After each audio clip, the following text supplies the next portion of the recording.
So Friday morning at about 4:10 a.m., deputies responded to a shooting at 1788 Suffolk Drive in Largo. When deputies got there, they found 22-year-old Jesse Cairo, and he's the man in the pink in the picture to my left, and that he had been shot in the chest, and he was laying in the driveway of his residence there on Suffolk Drive, and he shared the residence with his mother. Through the investigation, detectives determined that Cairo and the suspect, who is the person in the photograph, 22-year-old Dale Washington, had spent most of the night, Thursday night into Friday morning, at the Oz Adult Club located at US 19 in Ulmerton Road here in, it's Clearwater address, but it's really unincorporated. It's really south of the city of Clearwater. And they were there for several hours. They met two unidentified females at Oz, and they left at about 2:15 a.m. in Washington's car and went to another adult club. After leaving the second club, Cairo, who again is the victim, Washington, who's the suspect, and two females went to Cairo's home on Suffolk Drive, where they arrived somewhere around 3:20 a.m. Cairo, who again is the victim, was known to sell marijuana, and he also kept a gun. And the gun that he had was a .40 caliber Smith & Wesson semi-automatic handgun. He had recently purchased that gun from a private seller. Well, they were all at Cairo's residence, all four, the two females, Washington and Cairo. Some type of a argument broke out, some type of a verbal argument involving all four of them. And the females left on foot and walking away on Suffolk Drive from Cairo's residence. Washington remained at the residence. And after Washington remained there, something else happened between Cairo and Washington. And as a result of that, Washington shot Cairo, and that's where he was found, shot once in the chest area, and he was found in the driveway. He had been transported to Largo Medical Center Hospital, where he was pronounced dead. Washington's car, which is a small black car, very distinctive, loud, low-riding car, was seen speeding away from the residence immediately after the shots were heard and the shots had been fired. During the day Friday, detectives were able to positively identify Washington and began looking for him throughout Central Florida. And during the day, Saturday and into Sunday, we originally thought he was at a place in Polk County, and with the assistance of the Polk County Sheriff's Office, checked some locations over there. But eventually, at about 3 a.m. on Sunday morning, with the assistance of the Orange County Sheriff's Office, Pinellas County detectives found Washington hiding at 5307 Cam Rose Court in Orlando. Washington's vehicle was found concealed and backed in at the residence, and he was arrested there and charged with murder.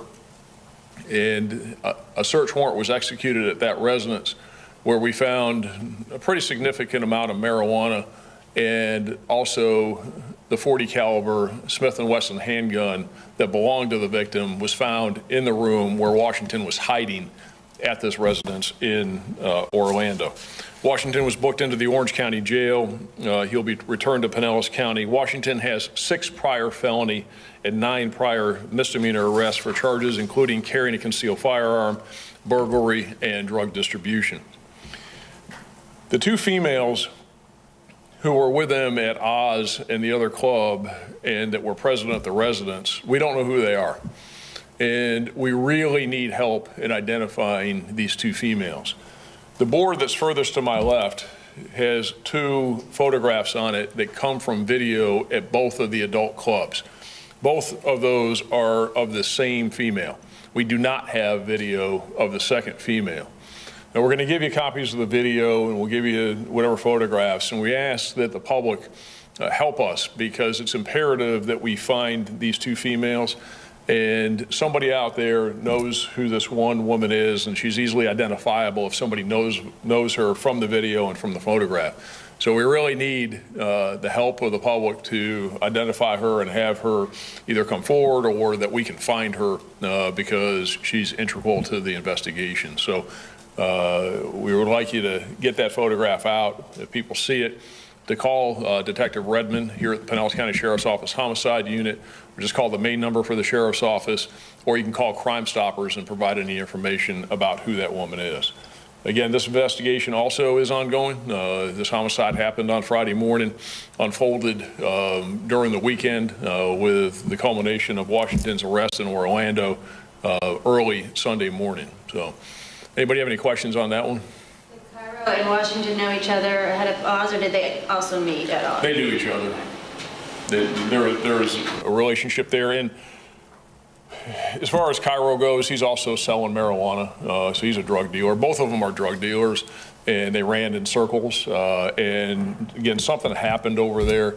We're not sure exactly what happened right now, but there's some type of a confrontation between the two of them, and fairly substantial amount of marijuana involved in it. And at one point, we know that the gun was out because of some of the conversation that was occurring. And how exactly Washington got Cairo's gun and shot him, we're still investigating that part of it. But we really need to get in touch with these women, and so far have not had any success in identifying them. So during their argument, Cairo pulled his gun out? At some point in there, and we're not sure exactly what, but the gun came out at some point, and it was overheard by some witnesses that there was a gun, the gun was out. So we know that it was out, and the holster where Cairo kept the gun was found in his house, and it was empty. And then, of course, as I said, is that we found the Smith & Wesson .40 caliber, and we know it was Cairo's gun because we've been able to match up the serial number. That was found in Orlando in the room where Washington was hiding. So Washington got the gun, fired it, and then kept it, and as he eluded us Saturday and into Sunday, and where he was hiding over there in Orlando, he had the gun with him. So we know that Cairo was shot by his own gun. Yeah, he was shot by his own gun, from what we can best tell right now. Of course, we got to wait on some of the ballistics and some of the forensic evidence, but I feel very comfortable that that's what the evidence shows. Those two women from Oz, they were the same ones throughout the whole evening. Yes, and they were there for several hours at Oz. They were there for multiple hours, and then they went to the other club, and then they went over to Cairo's house. Were they there as customers at Oz, or were they work there? We don't know. Best we can tell, they don't work there. Nobody has identified. So the best we can tell that they were there as customers, and the people we've talked to so far have not identified them for us. But sometimes people don't tell us the truth either. So. And the women witnessed the argument, but not the shooting. Is that what you believe? As best we can tell, that's correct, that they were there and they were part of the argument at one point, and certainly witnessed some of it, but they were not there for the shooting. As best we can tell. Are they suspected of anything? Well, I'd say that they're people of interest at this point, so we'll see. But we really need to identify them. Sir, how did you guys lock on to Washington? A lot of investigative techniques, some of them I'm not going to go into, that we were able to identify him through the use of a lot of electronic techniques, some social media, and also what's very important, people doing the right thing and coming forward. So it was a combination of a variety of things, and some of it was just good old-fashioned boots on the ground police work. Some of it was people giving us information, and some of it using certain techniques that were able to help us identify him. You mentioned his car. What kind of car was it? It's it's one of those things that you see it, you know it. It's one of those very, very small, black, low riding, extremely loud and obnoxious cars that has no muffler system on it. It's one of those little Toyota or Mazda things that you see, and when you see it, you just get annoyed by it. And it actually woke people up when it was over there. So some of the witnesses actually were awakened because of that car on the street that early in the morning over there on Suffolk Drive.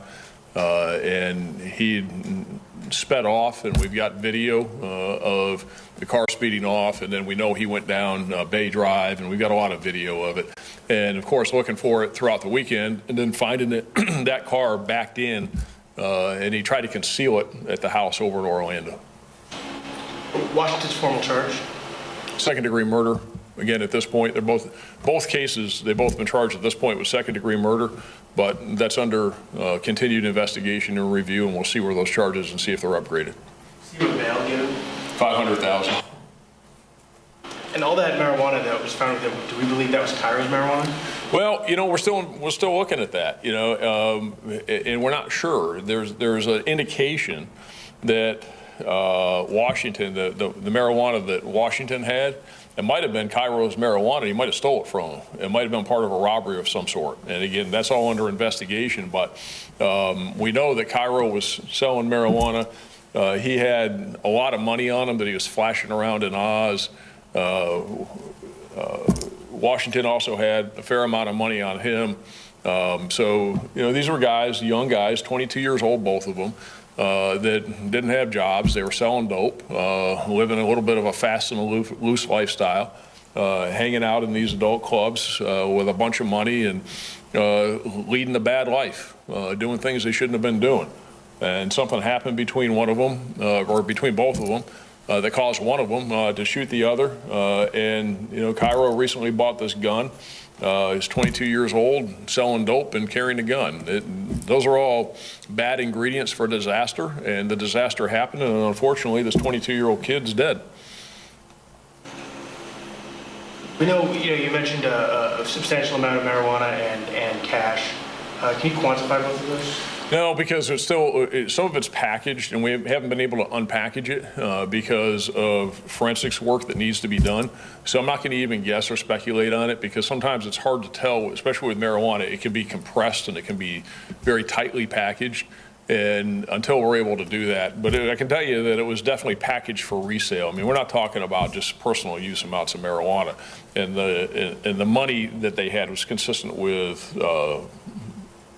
selling marijuana. So I really can't, I'm not going to speculate on it. Anybody got anything else? No? All right, so we'll get you the video of that, and again, we appreciate everybody's help in getting that out to the public and see if we can identify those women. So thank you very much.